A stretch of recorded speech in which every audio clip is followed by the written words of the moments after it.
अस्सलाम वालेकुम। दुरूद शरीफ पढ़ लें।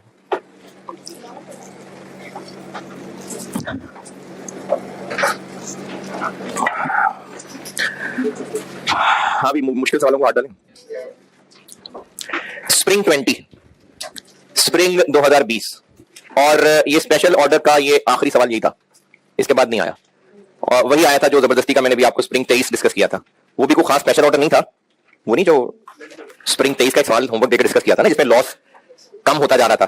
तो वो ऐसे स्पेशल ऑर्डर नहीं है, वो तो उन्होंने एक स्प्रिंग 17 को मॉडिफाई किया हुआ था। प्रॉपर स्पेशल ऑर्डर का ये आखिरी सवाल था, इसके बाद नहीं आया हुआ। Spring 20 ring limited, ring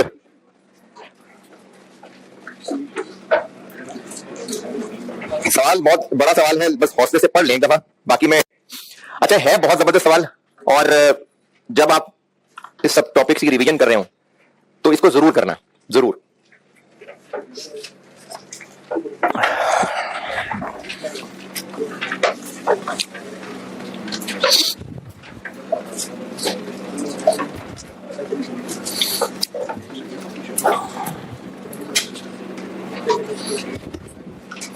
ring limited के नाम से सवाल है, मेरी बुक में होगा ये क्वेश्चन नंबर 5, पेज 274।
हाँ जी, उम्मीद है कि आप सवाल पढ़ने में कामयाब हो गए होंगे। अब तक पढ़ रहे हैं?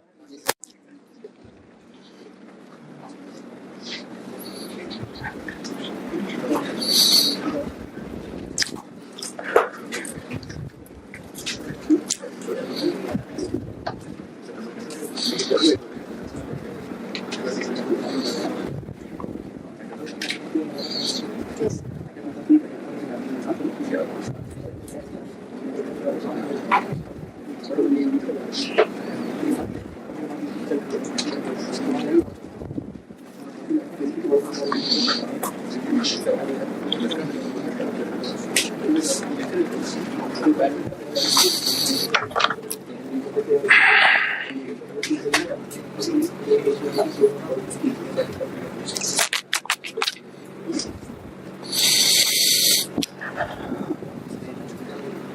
अच्छा लगेगा। पढ़ लिया, चले पढ़ लिया। सवाल की requirement, by using the relevant cost approach compute the minimum price per unit that RL may quote. तो इस रिक्वायरमेंट से ही पता चल रहा है कि ये इस टॉपिक का सवाल है। अच्छा, वापस ऊपर आते हैं। पहले पैराग्राफ में कहानी ये लिखी हुई है कि आरएल कस्टमाइज्ड प्रोडक्ट का मतलब है कि जो कस्टमर जैसे डिमांड करते हैं उस तरह का बना देते हैं।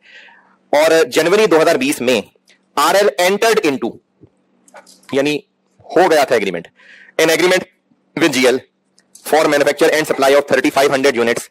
जिंग एक प्रोडक्ट है जिसके 3500 units 4000 per unit sale price पे बेचना एग्री हो गया था। तो इसमें डिसीजन क्या है? ये एक पुरानी कहानी चल रही है। इस खुशी में आरएल ने एक रॉ मटेरियल का ऑर्डर भी प्लेस कर दिया था और सप्लायर ने वादा भी कर लिया था कि मार्च में आएगा। आरएल ने लेबर भी हायर कर लिए थे, ख्वाब देखना शुरू हो गए थे, सोचना शुरू हो गए थे ये होगा फिर ये होगा, फिर ऐसे करेंगे, फिर ये खरीदेंगे, फिर और ग्रो करेंगे। लेकिन जीएल जो है ना वो धोखा दे गया और बैंकक्रप्ट हो गया। तो ये रोना है जो 2 पैराग्राफ में रोया हुआ है। इन 2 पैराग्राफ की अंग्रेजी में कोई एतराज, इख्तलाफ, तकलीफ, परेशानी, दुख है, ठीक है। तीसरा पैराग्राफ, अभी आरएल वाले आत्महत्या करने का सोच रहे थे कि उनको एसएल ने अप्रोच किया और उन्होंने कहा है कि हमें जिंक नहीं डी जिंक दे दो। तो अब हमने फैसला किया है कि डी ही तो लगाने एक साथ, तो डी जिंक बना देते हैं और डी जिंक के लिए रॉ मटेरियल वही वाला इस्तेमाल हो जाएगा, लेबर भी उसी से काम चला लेंगे और 3 महीने लगेंगे डी जिंक बनाने में। अब डी जिंक बनाने के लिए फॉलोइंग इंफॉर्मेशन है सारी, काफी सारी, और रिक्वायरमेंट पूछी हुई है कि हम कितने कम से कम पैसे कोट करें, किसको? एसएल को। कितने डी जिंक बेचने के? 3500 डी जिंक बेचने हैं और एक डी जिंक के लिए कम से कम कितने पैसे चार्ज करें। तो अगर रिक्वायरमेंट में रेलेवेंट कॉस्ट का वर्ड ना भी लिखा होता तो सवाल का डाटा जिस तरह का है ना उससे पता चल रहा है कि ये इस टॉपिक का सवाल है। और प्रॉफिट मार्जिन वगैरह तो बताया ही नहीं, पिछले सवालों में तो था। तो वो इसलिए तो पूछ रहा है कि कम से कम कितने पैसे, तो कम से कम उतने जितनी कॉस्ट है। तो अब हम सवाल का प्लान ये कर रहे हैं कि इसमें हमें सारी टोटल कॉस्ट निकाल के फिर एंटर पर यूनिट करके ये करना। ये है सवाल की प्लानिंग। स्प्रिंग 20 टोटल कॉस्ट निकालनी है और वो बहुत सारी तरह की कॉस्ट है, बहुत लंबी लंबी कहानी है। कल मैंने हाँ बता दिया था कि अगर एक ही काम के 2-3 ऑप्शन है तो सस्ती ऑप्शन पे जाएंगे, ठीक है। तो खर्चे काफी सारे हैं और बहुत सारी कैलकुलेशन भी होनी है सवाल में। तो हर एक की ना इस सवाल की खूबसूरती है कि उन्होंने हर हेडिंग सेपरेट रखी है, इन्फॉर्मेशन रिलेटेड वहां रखी है। तो हम भी ऐसे ही चल लेते हैं, एक हेडिंग हम ले लेते हैं मशीनरी की, पहले हम सारी सेपरेट कैलकुलेशंस कर लेते हैं, फिर बाद में सबको समेट के ऐड करके प्राइस बना लेंगे। मशीनरी की बात करते हैं। हमें इस 3 महीने की जॉब के लिए एक मशीन चाहिए, खरीदेंगे नहीं, किराए पे ले लेंगे। और किराए, अच्छा जिन्होंने अभी एफआर 2 नहीं पढ़ा हुआ उनको शायद नहीं आइडिया हो, लीज किराए के लिए वर्ड इस्तेमाल होता है, लीज किराया, और लेसर कहते हैं जो किराए पे एसेट दे रहा है, और लेसी होता है जो किराए पे एसेट ले रहा है। तो लीज यानी किराए पे हम एक ऑप्शन ये है कि 3 महीने के लिए किराए पे ले लेंगे 250,000 टोटल किराया है या 1 महीने का है? मंथली लीज रेंटल 1 महीने का है। एंड एन अपफ्रंट पेमेंट, फौरन पैसे शुरू में ही, किस बात के? रिफंडेबल सिक्योरिटी डिपॉजिट, पैसे देंगे रिफंडेबल और 3 महीने बाद वापस मिल जाएंगे। तो ये तो फिर खर्चा ही ना हुआ। लेकिन ये पैसे देने के लिए हम रनिंग फाइनेंस का पैसा इस्तेमाल करेंगे और 5 मिलियन 3 महीने रखे रहेगा, वापस करेंगे तो 3 महीने का इंटरेस्ट पड़ेगा। तो एक ऑप्शन ये है कि इसमें हमें 3 महीने का किराया देना पड़ रहा है, ऑप्शन 1। तो एक तो इसमें जाएगा रेंट, कितना पड़ेगा? 250 इंटू 3, 750। फिर इसके अलावा वो जो सिक्योरिटी डिपॉजिट देना है वो हमारा खर्चा नहीं है, क्यों? वो तो वापस मिल जाना है। लेकिन वो जो 3 महीने हमें बैंक से उधार लेना पड़ेगा उस पे इंटरेस्ट पड़ेगा। तो 5 मिलियन पे 20%, 3 महीने का इंटरेस्ट पड़ेगा 250। और इस ऑप्शन में क्या है? मंथली मेंटेनेंस है, 15,000 रुपए की मंथली मेंटेनेंस है, तो वो तो लेसर देगा। तो फिर यहां लिखें कि ना लिखें? लिखें या ना लिखें? नहीं, हाँ तो उसको सेविंग लिखें, सेविंग लिख दें। हाँ तो वो कर रहा है ना खर्चा, वरना हमें करना पड़ता, तो उसके करने से हमारी बचत हो गई, तो इसको सेविंग लिख लें। नहीं है मशीन तो हमारी नहीं है, लेकिन ये रीजन है कि मशीन हमारी नहीं है, इसलिए मेरा सवाल ये है कि 3 महीने की मेंटेनेंस करनी है, तो वो लेसर कह रहा है मैं खुद ही कर लूंगा, तो वो जो 15,000 खर्च होने थे हमारे, वो लेसर अपनी जेब से कर लेगा, तो उसको हम एक खर्चा सेविंग यहां दिखा दें है?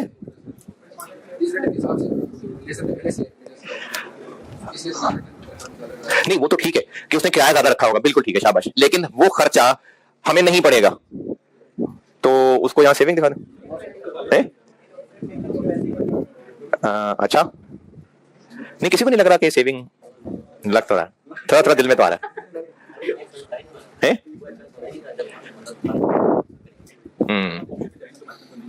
सही है। चले मैं ना इसको अभी एक मटेरियल सॉल्व करते हुए इसको दोबारा बोलूंगा कि अभी आपको अगर नहीं तंग कर पा रहा तो कोई बात नहीं लिखते। ये आ गया 1 मिलियन,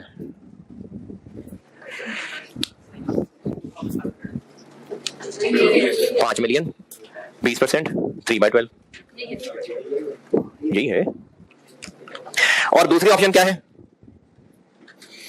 दूसरी ऑप्शन ये है कि मशीन मिल रही है किराए पे सस्ती, लेकिन वो दे 6 महीने के लिए किराए पे रहा है, तो हमें फिर उसके लिए किराया 6 महीने का देना पड़ेगा। कितना किराया है? 160, 6 महीने का 960, और अब की बार मेंटेनेंस भी खुद हमें अपनी जेब से करनी पड़ेगी। कितनी? 20,000 इंटू 6 महीने, 3 महीने, 3 महीने, क्योंकि हम इस्तेमाल करेंगे जिन महीनों में, उन्हीं में मेंटेनेंस ये लिखा हुआ है, वो हमने करनी है। 3 महीने इस्तेमाल, ये कहा लिखा 3 महीने इस्तेमाल करनी है। ऊपर दूसरे पैराग्राफ में बताया था कि इस डी जिंग वाले काम में 3 महीने लगने हैं, तीसरे पैराग्राफ में, तो ये बन जाएगा 60 और 10 20 000। तो मशीन कहां से लें किराए से? यहां जी, ये हो गई मशीनरी को इस्तेमाल करने की relevant cost.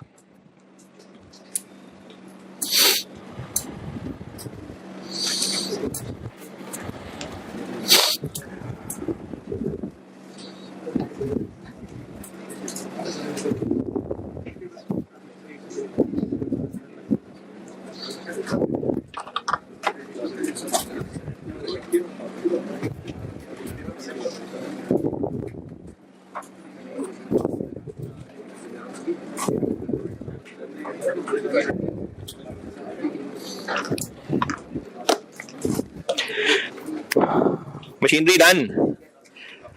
Direct material, direct material है 3। चलें पहले वो लिख लें, कर ले, नोट कर ले।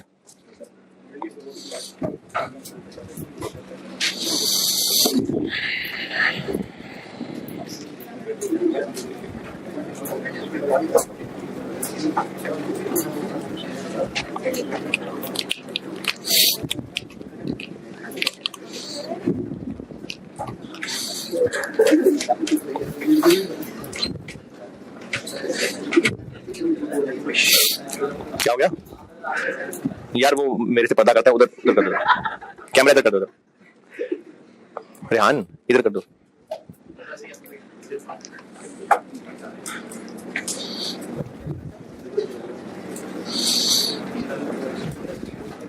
मर जाएगा किसी ने हंसते हंसते। हंसते हंसते दुनिया से जाएगा ना।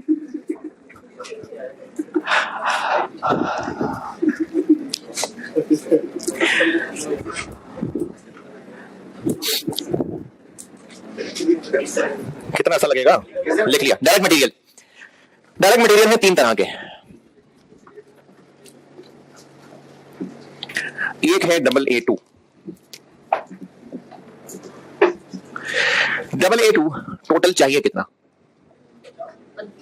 अच्छा, हम अब सब चीजों की, सब रिसोर्सेज की रेलेवेंट कॉस्ट निकाल रहे हैं, जो पिछले 2-3 दिन से सिखा रहा हूं। तो सबसे पहले हमें ये चाहिए ना कि टोटल चाहिए कितनी क्वांटिटी, तो हमें टोटल रिक्वायर्ड कितना है?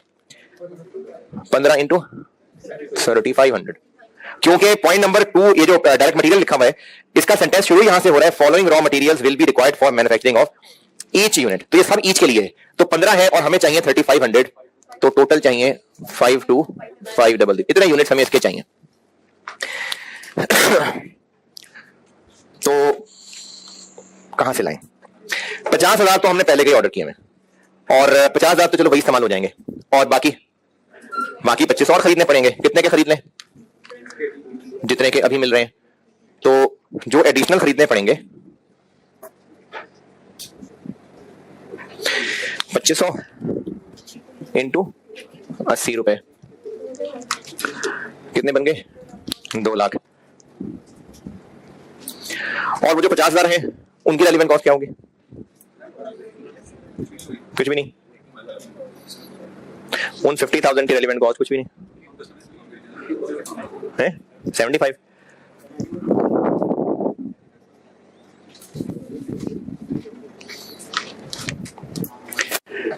$50,000 इंटू 75 कितनी? 3750,000 रेलिवेंट होगी है। ये तुमने ऑलरेडी नहीं खरीद लिए हुए? नहीं, बात रेगुलर यूज की नहीं है, बात ये है कि ये तो हमने ऑलरेडी खरीद लिया है। पेनल्टी को क्या करूं?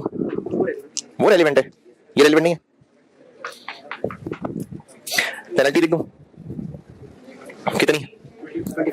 20% ऑफ व्हाट? कितने की है? नहीं पता। चले अब लिख ही लिया तो कैलकुलेशन ही बता दे। किसका 20%? किसकी कंटेंट वैल्यू? किसकी 20%? इसी की ना। 3750,000 का 20%। ये रेलिवेंट है या ये रेलिवेंट है? ये रेलिवेंट। पेनल्टी नहीं रेलिवेंट। अच्छा जी, हाँ जी। कितना? अपॉर्चुनिटी कॉस्ट क्यों? बेच देंगे तो नहीं कहा, लेकिन चलें आपकी बात मान लेते हैं कि हम 80 का बेच लेंगे, ठीक है चलो। और हाँ जी, हाथ उठा नजर आया था कोई दूर से। हाँ जी, तो फिर ये लोअर हुई ना। हाँ जी बताए ना, मैं तो बता ही दूंगा ना यार, आपसे पूछ रहा हूँ। ये नहीं आएगी, ये आएगी पेनल्टी, आएगी ये नहीं आएगी। हाँ, यानी ये नहीं आएगी पेनल्टी आएगी, और किसी को लगता है कि पेनल्टी नहीं आएगी, ये आएगी। किसी को लगता है दोनों नहीं आएंगे, दोनों नहीं आएंगे, दोनों ही नहीं। हाँ जी, और अच्छा हाँ भाई, अच्छा ये लिखेंगे, ये किसको लगता है? क्यों?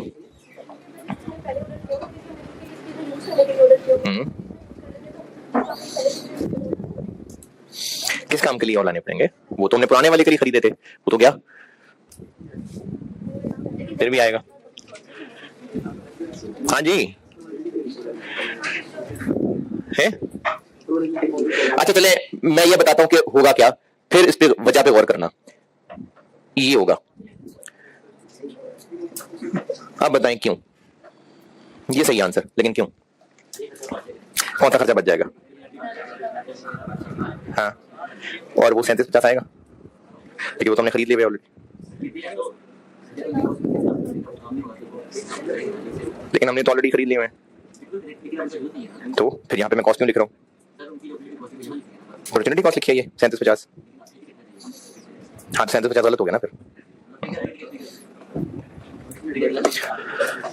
हाँ जी,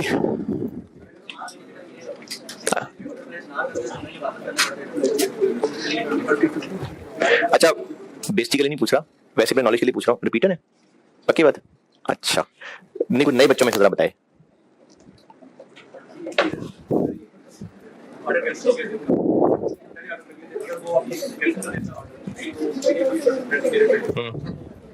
यानी ये सही है, ये जो लिखा है ये सही है, और उसकी वजह ये है कि पेनल्टी बन जाएगी, और ये ऐसे ही रहेगा। चलो ठीक है, समझाता हूँ। है अभी तक ये महीना नहीं आया। अच्छा फिर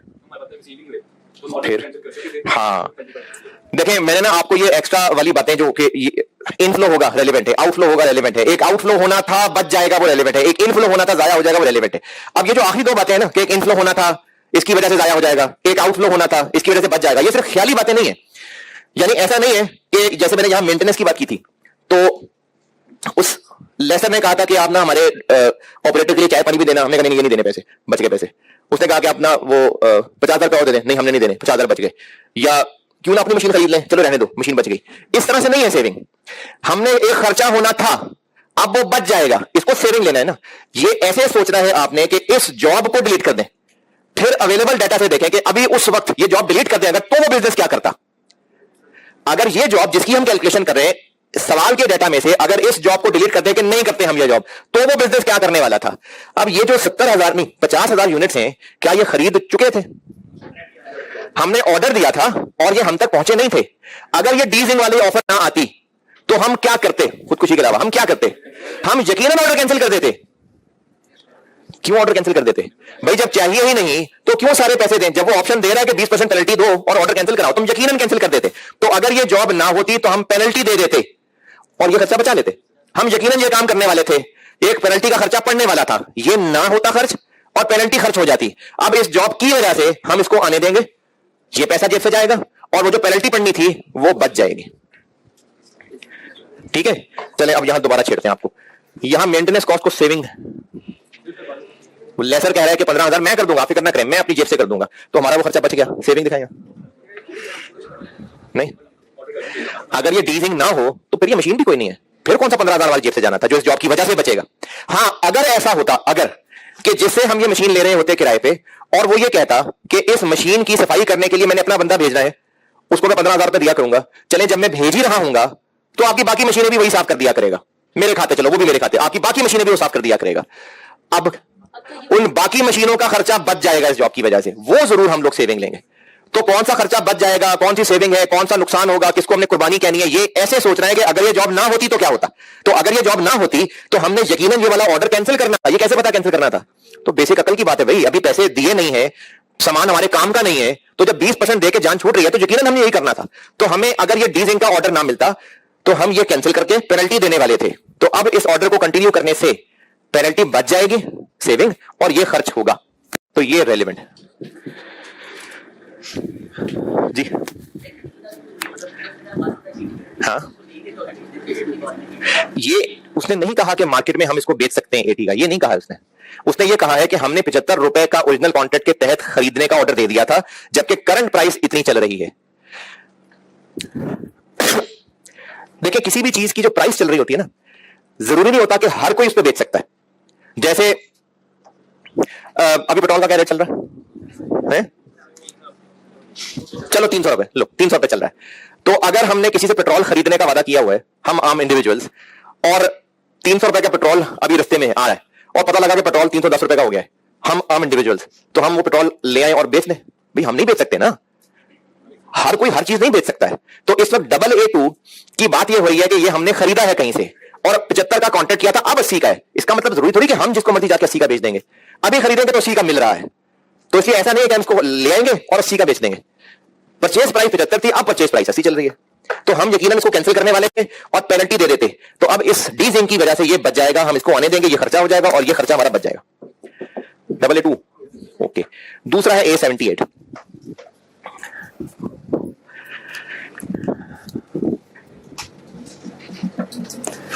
A78 टोटल चाहिए कितने? 10 इंटू 35,000 यूनिट चाहिए। हमें 35,000 A78 चाहिए। कहां से लाएं? खरीद भी सकते हैं और खुद भी बना सकते हैं। तो क्या करेंगे? जो सस्ता पड़ेगा। तो अगर हम खरीदते हैं तो कितने का मिलेगा? हमें ये 110 का मिलेगा।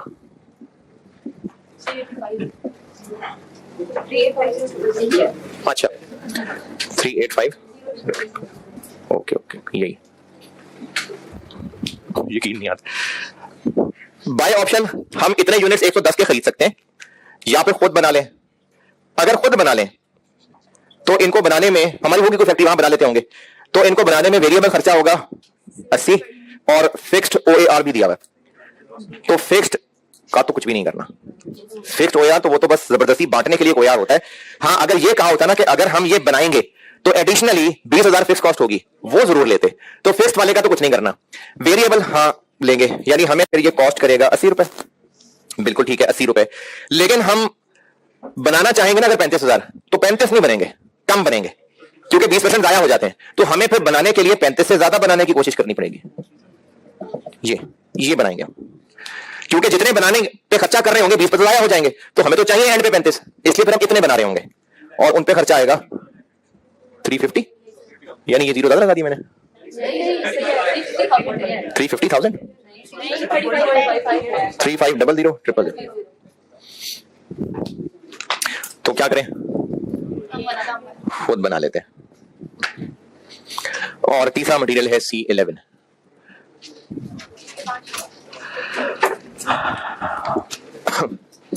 अच्छा ये समझ लें मटेरियल पूरा ना, फिर नोट करने का टाइम दे दूंगा कि अभी चल रही है मटेरियल की बात, तो ये समझ लें। कितने चाहिए? 5। टोटल हमें चाहिए 17,500। 17,500 यूनिट्स हमें चाहिए टोटल। और कहां से लाएं? मार्केट से।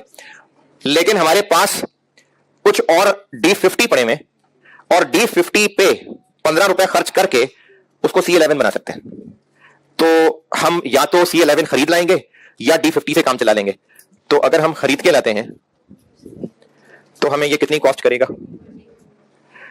17,500 इंटू 20, 350,000। लेकिन अगर हम D50 से काम चलाते हैं, यानी D50 को इस्तेमाल करके उसको C11 में कन्वर्ट करते हैं, एक D50 से कितने C11 बन जाएंगे? एक D50 से कितने C11 बना लेंगे? एक ही बनेगा। जब ऐसा कुछ कहा नहीं तो फिर एक ही बनेगा। बस इतना कहा है कि D50 से हम C11 अल्टरनेटिव कर सकते हैं 15 रुपए खर्च करके, तो एक के बदले एक ही होगा। तो D50 हमारे पास पड़े हुए हैं 5,000, कभी किसी दौर में खरीदे थे, वॉज परचेज्ड, अभी भी मिल रहे हैं। मिल रहे होते तो पता चल जाता, बताया होता है अब कितने के मिल रहे हैं। तो फिर हमारे पास जो 5,000 पड़े हैं, उन 5,000 से ही हम C11 बना सकते हैं ना, तो उनसे तो काम पूरा नहीं होगा, बाकी तो खरीदने ही पड़ेंगे। D50 5 पड़े हुए हैं, बाकी तो खरीदना ही है। तो जो बाकी खरीदने हैं 12,500, वो तो यही 20 वाले ही हैं। और बाकी जो हम कन्वर्ट करवाने लगे हैं, D50 कितने का खरीदा था? 5। इररिलेवेंट। क्यों? क्योंकि ये पुरानी बात है, 5 रुपए का खरीदा था। अब से ऑनवर्ड देखते हैं, अगर ये जॉब ना होती तो इस D50 का क्या करना था? ये हमने बेच देना था 3 रुपए का, तो एक तो हम उसको 3 का बेचेंगे नहीं, और दूसरा उस पे 15 और लगाएंगे, तो जाके हम 5,000 C11 बना सकेंगे। दोबारा, हमने जो D50 5 का खरीदा था, 5 इररिलेवेंट है। रेलेवेंट क्या है ये सोचना पड़ेगा कि डी जिंक की जॉब ना होती तो क्या होता। तो उस पड़े हुए D50 को हमने 3 का बेच देना था। अब इस जॉब की वजह से क्या होगा? वो 3 की कुर्बानी होगी प्लस 15 और खर्च होगा, तो हमें D15 से C11 बनाना ये 18 रुपए कॉस्ट करेगा, 90,000। तो अब हमें इस ऑप्शन से 340 कॉस्ट पड़ेगी। तो हम ये वाला काम करेंगे। चले मटेरियल नोट कर लें पूरा, फिर लेबर में लर्निंग खेलते हैं।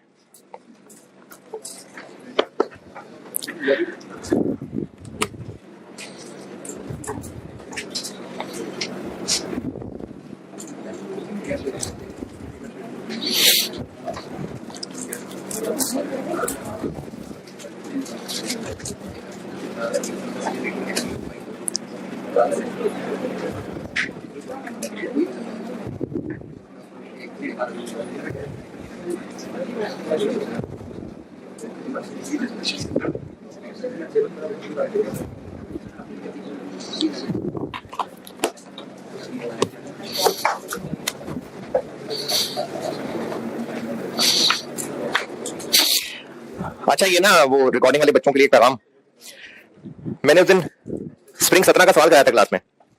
लेबर उसमें जो सेटअप कॉस्ट 5% कम हो रही थी, और उसमें जो लेबर की कॉस्ट थी उस पर लर्निंग कर्व लग रहा था। तो वो ऑनलाइन में किसी बच्चे ने मुझसे ग्रुप में मैसेज करके पूछा हुआ था, सर ये लर्निंग वाली लाइन लिखी है, ये तो थोड़ा बताएं क्या है। तो बेटे मैंने ना इस पे एक लर्निंग कर्व का लेक्चर लिया हुआ पूरा, और शायद आप लोगों से स्किप हो गया, तो मैं बता दूं, जो शॉर्ट टर्म डिसीजन मेकिंग के लेक्चर लग गए हैं, उससे ऊपर एक लर्निंग कर्व का सेक्शन बनाया हुआ मैंने। उसमें एक लेक्चर है, पहले वो सुने फिर शॉर्ट टर्म डिसीजन मेकिंग पे आए। और ये आप लोगों को भी कह रहा हूं, अगर आज तक कोई ये सोच रहा था उस दिन लर्निंग करके कैलकुलेशन की, तुझे पता है क्या था? पता नहीं, मुझे नहीं याद पड़ता। तो ये संडे को मैंने क्लास ली थी, हाँ वो जो मैंने हजारों रुपए खर्च कर दिए थे आप पे, तो उसमें मैंने एक क्लास में हाइरो मेथड सिखाया था और एक क्लास में लर्निंग कर्व शायद बताया था, शायद टारगेट कॉस्टिंग और एक लर्निंग। तो जो अभी तक मासूम बन के बैठा हुआ था, ये सब क्या कर देते हैं लर्निंग, पता नहीं क्या बोल रहे होते हैं लर्निंग। तो ये वो क्लास थी, वो आपको यूट्यूब पे भी दिलवाई थी, वो है अभी बहुत ज्यादा इस्तेमाल। लेक्चर 81 था। 80 था, पता नहीं 80 81 कुछ भी था, 81 था।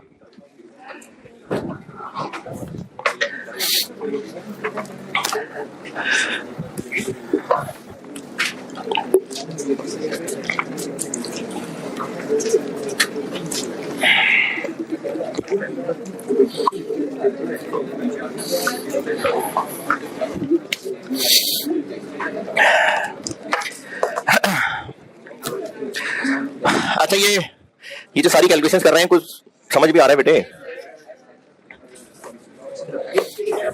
है? अभी तक जो किया है मेरा ख्याल है कोई 12-13 तो हो ही गए हैं।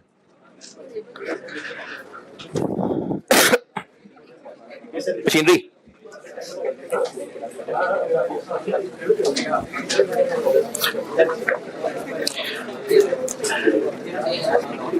चलिए वहां जाता हूं तो बताता हूं।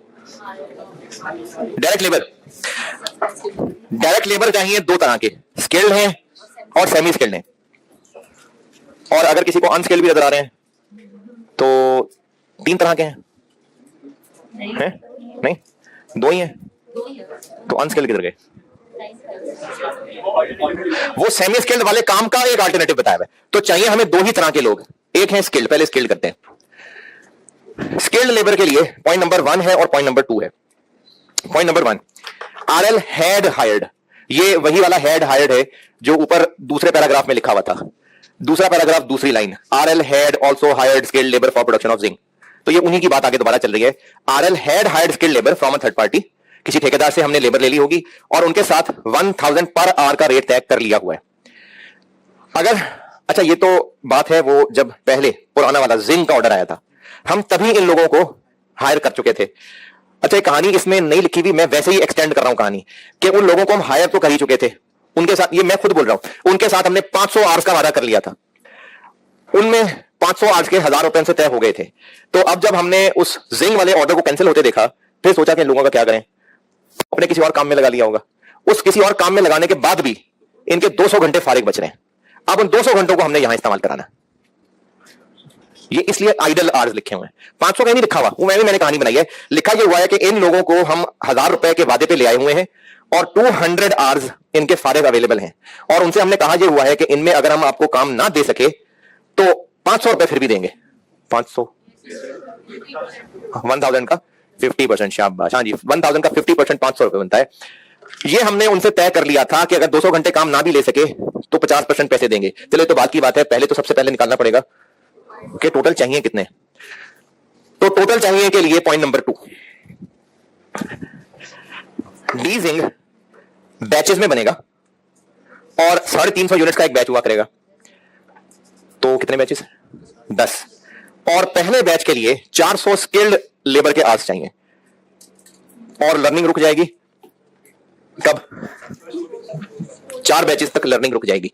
तो अब हमने एक्स रखना है 4, क्योंकि लर्निंग रुक जाएगी। तो x4 y a 400 into 4 power point 322। अच्छा, ये ना पहले भी स्टूडेंट ने पूछा था, तो हो सकता है किसी और को भी मसला हो कि इस 80% का क्या काम है। इस 80% का क्या काम है? वो तो मैंने कुछ यूज नहीं किया। 80% का काम होता अगर आपको ये 0.322 ना दिया होता, फिर हमने b खुद निकालना था। तो इसका आंसर ये है और ये उसने खुद ही दे दिया, इसलिए 80 का काम नहीं किया। कितना बना इसका आंसर?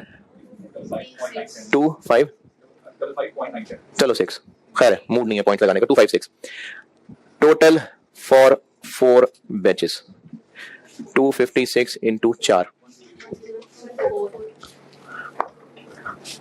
1024। अच्छा, ये मैंने x4 रखा है, पिछले साल कितने थे? है? नहीं, ये नया काम है। वो तो सवाल तब कर रहे होते थे पिछले साल तक यूनिट्स बना चुके होते थे। ये तो काम ही सारा नया है, इसलिए सीधा x = 4। और चूंकि 4 पे लर्निंग रुक जानी है, तो इसके बाद कितना टाइम लगेगा?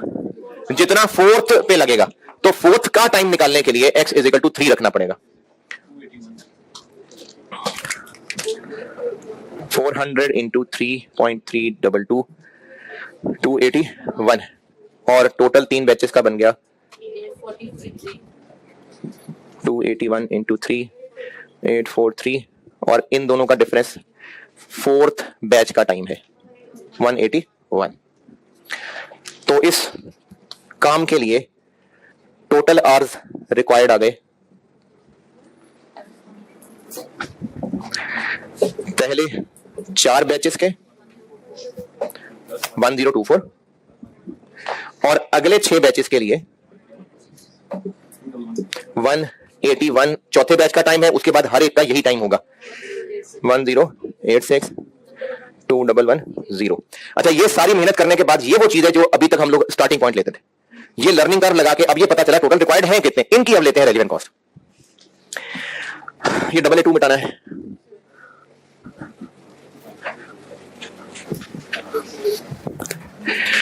इसी से आगे चल रहा हूं। टोटल रिक्वायर्ड है 2110। अच्छा, इन लोगों से काम कराना है अब, और 200 घंटे इनके पास फारिग अवेलेबल है, तो जितने स्पेयर अवेलेबल हैं वो 200 हैं, तो बाकी इनसे कितना काम और कराना है 1910, इतना इनसे और काम चाहिए, तो इनकी रेलेवेंट कॉस्ट हो जाएगी, ये जो अभी इनके पास स्पेयर अवेलेबल है इनको फारिग बिठा के 500 तो देना ही था, तो बाकी 500 रेलिवेंट है फिर 1 लाख। और ये जो मजीद 1910 घंटे चाहिए, ये कितने रुपए आर पे लें, कोई अलग से तो बताया नहीं है, तो फिर ये वही 1000 रुपए वाले ही होंगे 1910 000 2010 000। ये जो यहां राउंड ऑफ हो रहा है ना, इसका कोई मसला नहीं है, किसी ने राउंड ऑफ नहीं करना, ना करे, फिगर्स चेंज हो जाएंगे, लेकिन वो राउंडिंग ऑफ का फर्क है, बिल्कुल एक्सेप्टेबल है।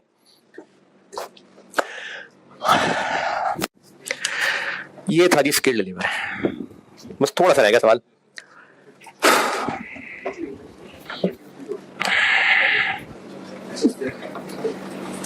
है क्या ब्रेक? हाँ, पूरा तो कर लूं, बस थोड़ा सा रहेगा सवाल।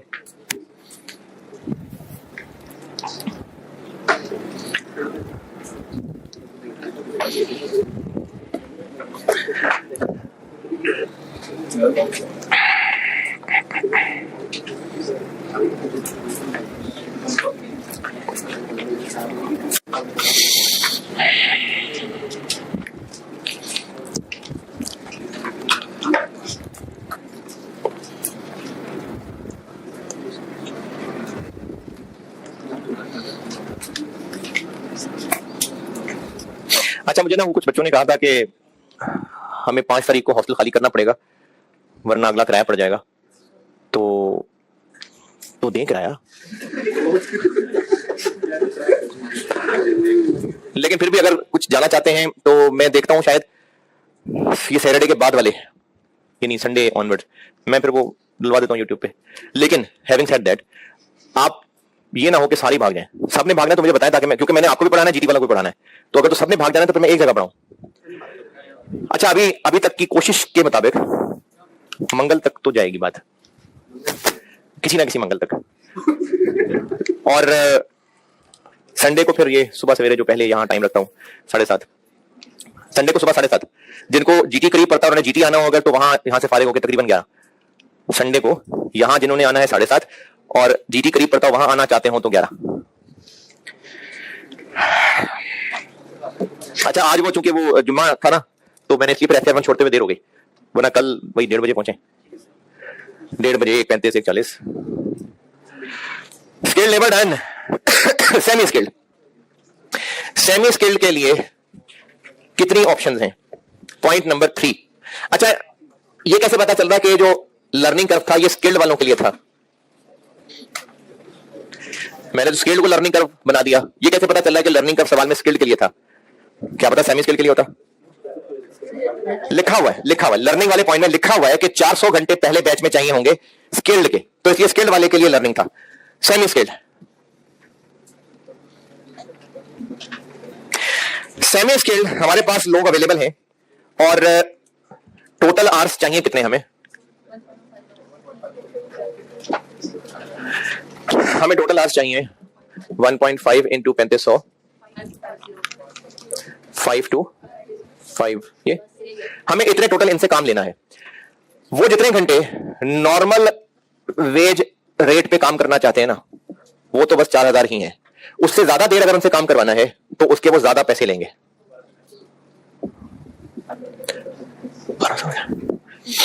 ये पॉइंट नंबर 3 के शुरू में 2 लाइनों की बात की है मैंने।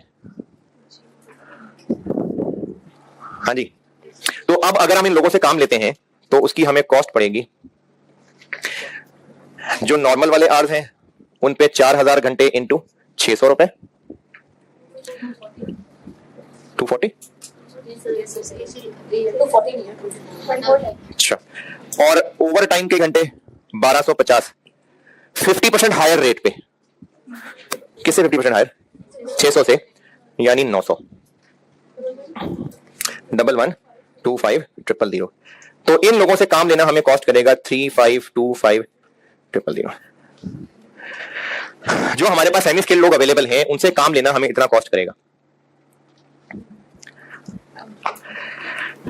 लेकिन यही काम हम इनसे सस्ते लोगों से भी ले सकते हैं, और अगर हम यही काम सस्ते लोगों से लें तो वो ये टोटल काम इतने घंटों में नहीं करेंगे, वो करेंगे इन घंटों के 300% टाइम में, यानी 3 गुना टाइम लेंगे।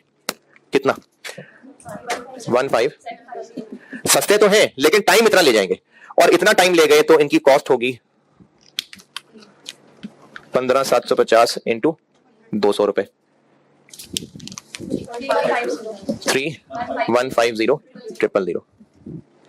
लेकिन अगर हम इनको काम सिखा दें तो फिर ये टोटल टाइम कम लेंगे। पहले जिन्होंने 300% टाइम लेना था, काम सिखा देंगे तो फिर ये 250% टाइम लेंगे। 13125। और पैसे हम इनको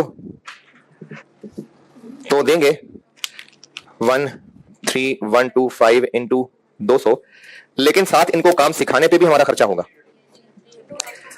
2625000, और इनकी ट्रेनिंग करवाने पे 3 लाख खर्च हो जाएगा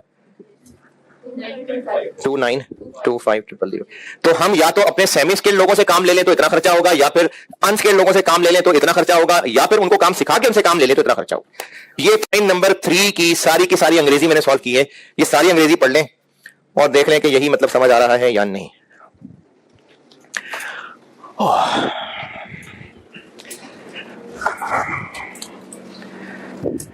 ये बात है कि इससे हमारा टाइम इंक्रीज हो रहा है और टाइम ज्यादा। तो वो तो हमने जब टाइम इंक्रीज को वेज रेट से मल्टीप्लाई कर ही लिया है तो वो हो गई ना कवर चीज। अल्टीमेटली तो हमने खर्चा ही देखना है।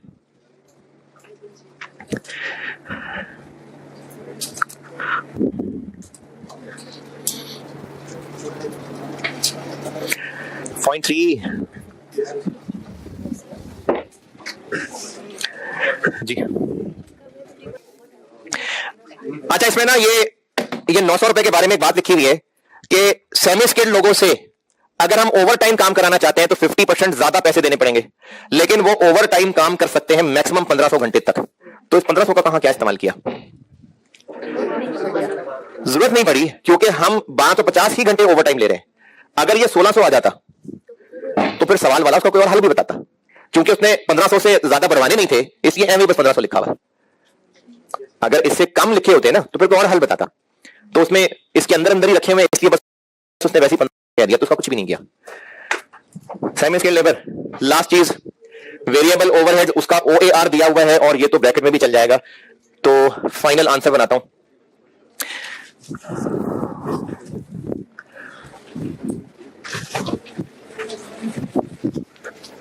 फाइनल आंसर बना रहा हूं। मिनिमम प्राइस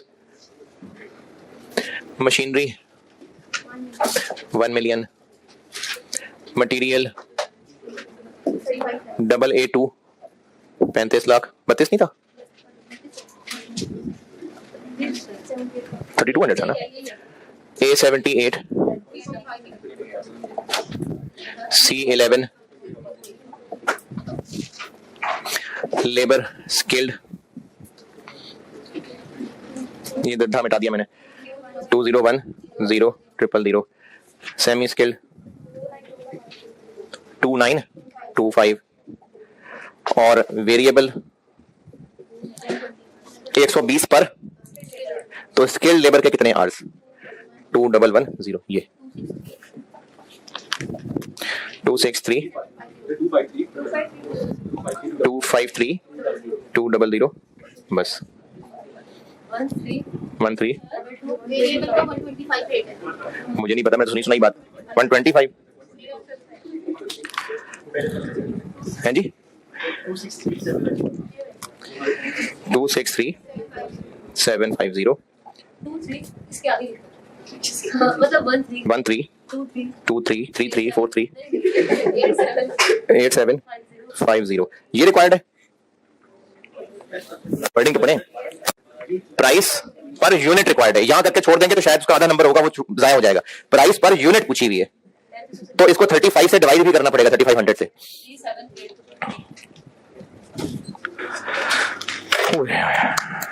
ये था 20 नंबर का सवाल।